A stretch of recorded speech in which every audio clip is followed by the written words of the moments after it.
Get ready for Freddy in the #1 movie in America, A Nightmare on Elm Street 4, The Dream Master. With shooting starting within less than 3 months before the August 1988 release date, and no time to debate on if scenes should be kept or not, this is everything confirmed shot, but edited out of the MTV Nightmare.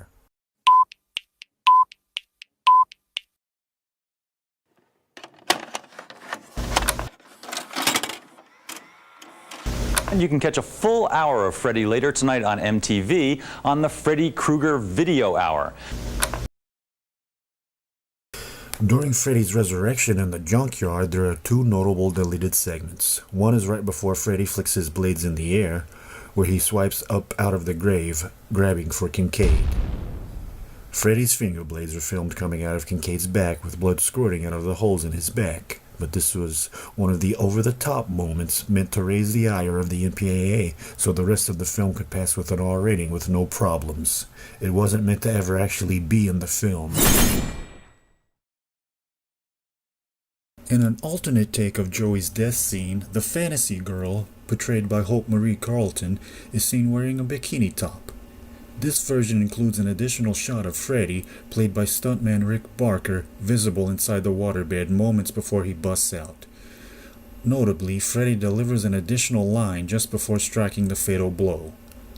2 down, 1 to go.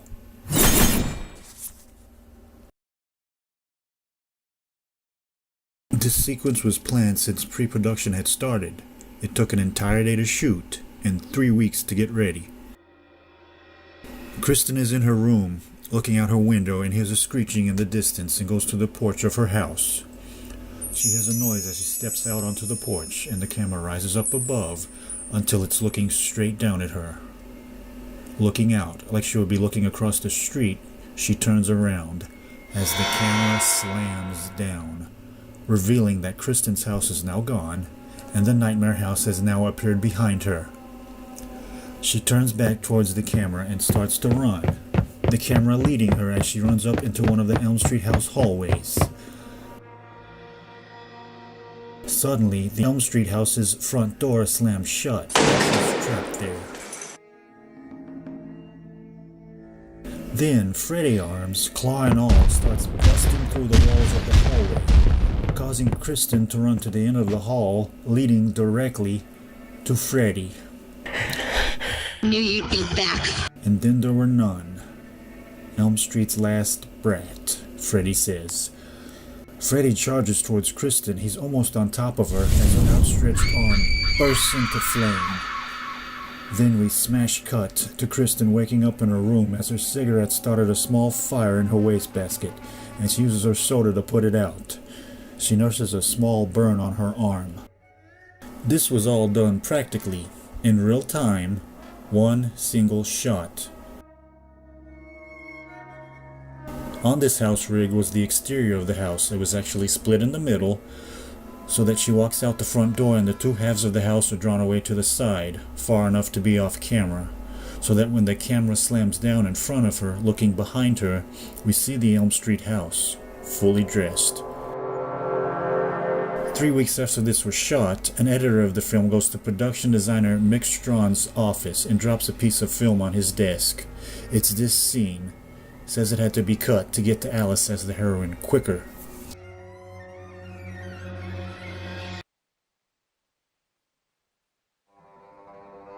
In Kristen's beach nightmare, there is a brief moment, ultimately cut for pacing, in which Freddy delivers the line, "Time to turn, or else you'll burn," just before putting on his sunglasses. He then flicks his blades into the air, casting a shadow across Kristen's chest that leaves visible blistering burns on her skin.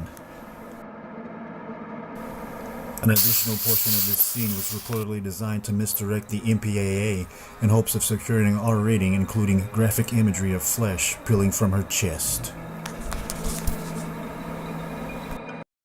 The first to realize that Freddy is back is Kristen, played by an actress named Tuesday Night. And of course you immediately ask yourself, can Tuesday night make it through to Wednesday morning? Now for that matter, will anybody at all still be around come Thursday afternoon? The answer, broadly speaking, is no. During Kristen's demise, she does a series of cartwheels and throws herself at Freddy and knocks him over as Freddy delivers the ridiculous line, "Do it till you're dizzy." Right after Alice appears and Kristen gets thrown into the fire, we see a lot more of Kristen in the furnace. When Kristen's soul is absorbed by Freddy, we actually see her face appear in the chest of souls.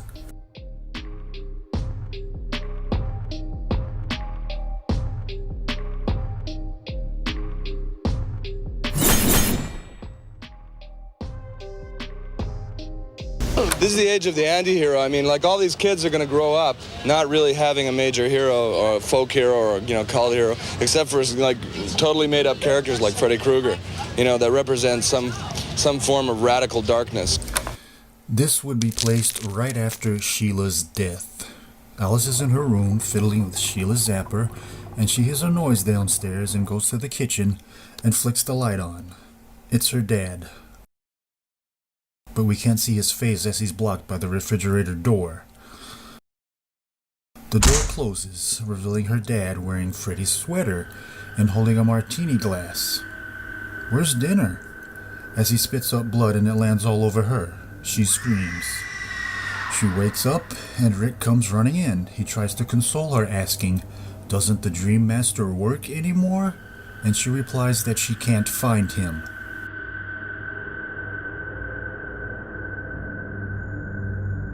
Rick spots Sheila's zapper on the vanity, now altered, dangerous. He teases Alice, but she admits it was Sheila's, something to help her stay awake.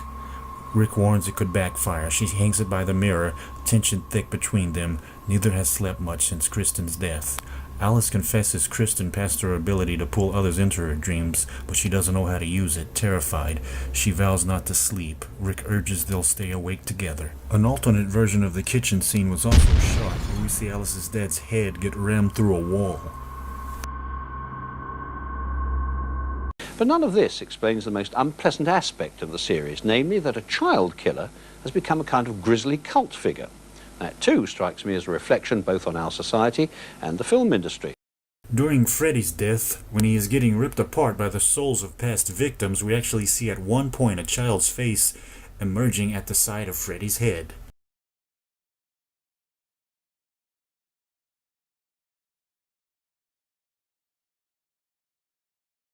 As Alice and Dan exit the scene, Kincaid's dog, Jason, reappears. A long Freddy-like tongue extends from his mouth as he laps up water. The dog then turns to stare directly at the camera before the screen fades to black. It is the hope of many fans that one day these scenes will finally be uncovered and released.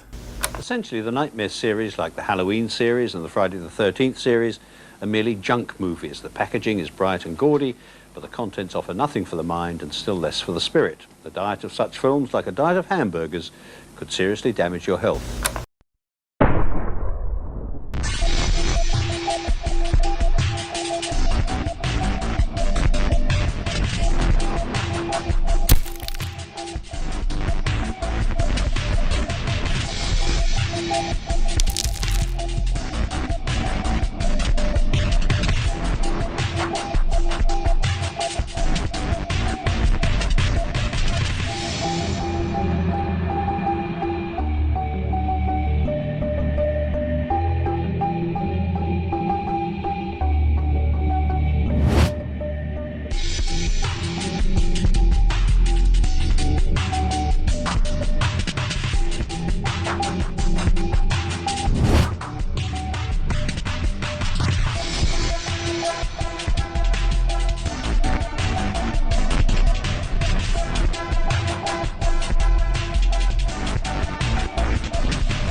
Thank you for clicking on our video, everybody. If you like what you saw here, please make sure you like the video and subscribe and share with your friends who like this sort of content. JoBlo was created by movie fans for movie fans, and we appreciate your support.